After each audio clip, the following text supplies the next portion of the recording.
अध्यक्ष महोदय, आज हम लोग चर्चा कर रहे हैं केंद्र सरकार द्वारा पारित उस ऑर्डिनेंस और उसके बाद एक बिल जो उन्होंने अभी संसद में पारित किया, जिससे उन्होंने दिल्ली के लोगों के जनतांत्रिक अधिकारों को पूरी तरह से कुचल दिया। इस ऑर्डिनेंस और इस बिल को समझने के लिए हमें थोड़ा सा पीछे जाना पड़ेगा कि ये ऑर्डिनेंस क्यों आया, ये बिल क्यों आया। थोड़ी सी आम आदमी पार्टी की हिस्ट्री समझनी पड़ेगी। 8-9 साल पहले पीछे जाना पड़ेगा। 2013 का साल था। अगले साल 2014 में अप्रैल के महीने में लोकसभा के चुनाव होने वाले थे। पूरे देश के अंदर 2013 में कांग्रेस को लेके बड़ी नेगेटिविटी थी।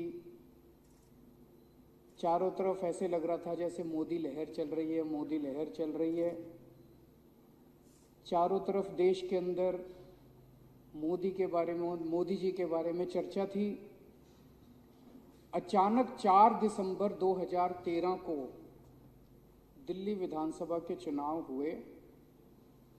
8 दिसंबर को नतीजे आए और 8 दिसंबर को कुछ अद्भुत हो गया कि एक नई पार्टी, जिसके पास ना आदमी, 4 आदमी नहीं थे, 4 रुपए नहीं थे, कोई चुनाव लड़ने वाला नहीं था। सारे मीडिया ने, मेरे को याद है चुनाव के 48 घंटे पहले भी इन मीडिया वालों ने हमारा एक स्टिंग जारी किया था। और एक नई पार्टी की 28 सीट आ गई और उनकी सरकार बन गई। और 28 दिसंबर को उस सरकार ने शपथ ली और सरकार ने काम करना चालू कर दिया। तो जो पूरे देश में मोदी लहर चल रही थी, अब चर्चा चारों तरफ हो गई पूरे देश में आम आदमी पार्टी की। आम आदमी पार्टी कहां से आ गई?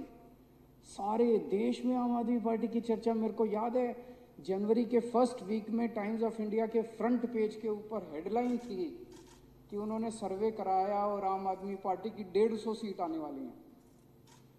मतलब माहौल ये था, चारों तरफ लोगों को लग रहा था कि पता नहीं क्या करिश्मा होने वाला। आप सोच सकते हो मोदी जी के दिल पे उस टाइम क्या गुजर रही होगी।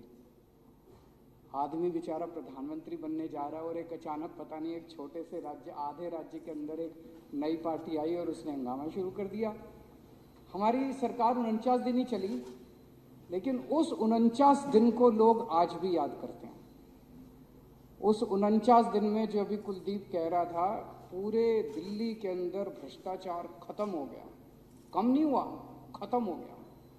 लोग बताते हैं, ये पंजाब जो हम जीते, पंजाब के ट्रक ड्राइवर जो दिल्ली आते हैं वो बताते हैं जी, चौराहों के ऊपर पुलिस वालों ने पैसे लेने बंद कर दिए। किसी भी डिपार्टमेंट के अंदर लोगों ने पैसे लेने बंद। हमने जारी किया था ना वो कि भाई अब कोई रिश्वत मांगे तो मना मत करना, उसकी सेटिंग कर लेना और रिकॉर्डिंग कर लेना। रिकॉर्डिंग मेरे को भेज देना और मैं उस अफसर को जेल भेज दूंगा। 32 अफसरों को जेल भेजा हमने 49 दिन में। दिल्ली के अंदर से भ्रष्टाचार खत्म हो गया।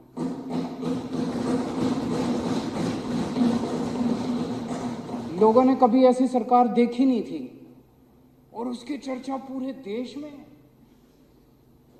उसके बाद कोई महिला सुरक्षा को लेके 2-3 केस आए, जब दिल्ली का मुख्यमंत्री सड़क के ऊपर जाके 2 या 3 दिन के लिए रात भर में वहां सोया था। पूरे देश का सारा मीडिया हमारी चर्चा कर रहा था। मोदी जी तो, उनको लगा यार ये क्या हो गया, अभी तक तो चर्चा उन्हीं की चल रही थी। दिल्ली के अंदर बिजली के रेट एकदम से आधे हो गए। दिल्ली के अंदर पानी मुफ्त हो गया।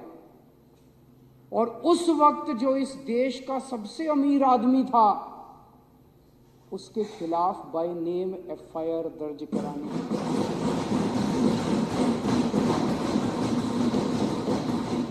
इस आदमी का नाम लेने से ये सारी पार्टियां कांपती हैं। नाम लेने से उसके खिलाफ एफआईआर दर्ज कराई थी, मैंने नोटिंग करी थी।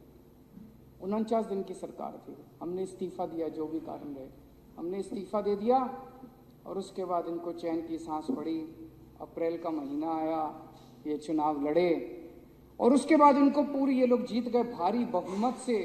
मोदी जी की जीत हुई और सारी तरफ हुआ मोदी इरा, मोदी एज, मोदी युग आ गया। इनको पूरी उम्मीद थी कि आम आदमी पार्टी अब खत्म हो गई है।